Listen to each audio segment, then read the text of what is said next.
I started my career as a clinical psychologist. I worked for about a decade in juvenile corrections, did a lot of work helping juveniles that had basically gotten to the end of the line in terms of their criminal behavior, and so they were sent to lockup.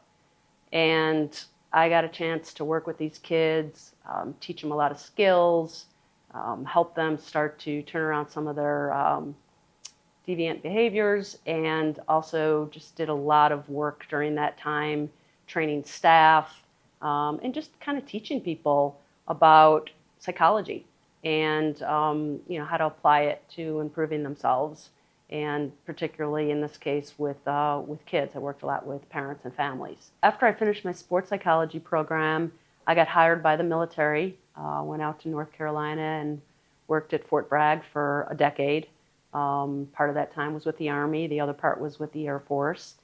And it was during that time that I got introduced to neurofeedback and biofeedback, which is basically learning how to use our physiology, our body, our brain, to learn how to read cues and signals that we're getting in order to perform better and function better and resolve our symptoms.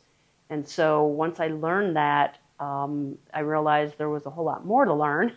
So I went into another phase of going back to school, getting more education, more training, completed another degree certification.